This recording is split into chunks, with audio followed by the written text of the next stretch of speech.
My name is Annette. I'm a proud Dungutty woman, born and raised in Kempsey. I was raised on Green Hill Mission and in South Kempsey, growing up around housing commission houses. Like culturally, I feel very connected to my land and my ancestors and stuff. Culture and being an Aboriginal woman means everything to me. So I work in community, so I'm a part of committees and I'm on boards, and so I'm very driven and passionate for my community. It was always one of my goals to own a house, for my children to have their own home. None of my immediate family had ever owned their own house, like it was always housing commission.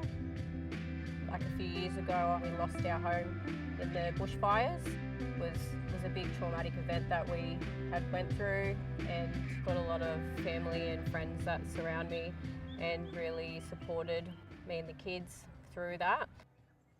It's Debbie from the Aboriginal Housing Office.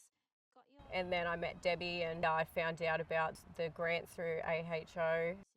I found out that I was qualified to apply for the grant and was really fortunate enough to be approved. The maximum available is $2,500.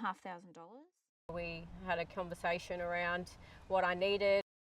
I got the stuff gathered together and then flicked it off to Debbie. And yeah, we went from there. It was kind of frightening in that trying to save the money, being a single mum and stuff. Before the house burnt down, like I had some savings there, but I had to utilise that in terms of getting our lives back on track as well. So with the AHO grant, it really helped. It matched my savings that I had, and that gave me a bit more money towards purchasing of the home. With my savings, it did mean that I couldn't spend money on certain things that I usually would be able to, because I knew as well that I did have that goal in mind. So I did create a vision board, something that I would always look at to remind me what goals I'd set. It's when you're saving and that, you know, you still have to pay for bills, you still have to pay for everyday living stuff. It does get a bit hard, especially when you've got children that, you know, and expenses and stuff. Family members sometimes having to rely on you for financial support. Sometimes I would have to say no to family members if they would ask me for money and stuff like that. I've brought a block of land. My kids helped me do the house design, and they've got a children's retreat. They've got their own bathroom, so they're very happy and excited.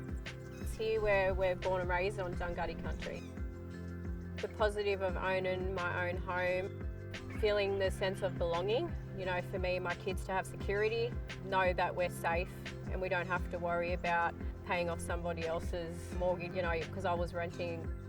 Having that positive sort of mind frame around owning my own home, which is a big accomplishment.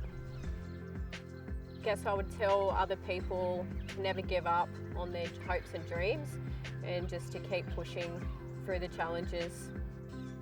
You want to get to that end goal, but sometimes you need a little bit more support with getting to the end, you know, and just not to feel guilty about getting support and help along the way. It's an overwhelming process and all that, but once you actually do it, you know, and you get through it, it seems easy, and it's like, why did I ever think that that was hard? So now, you know, I can help other people.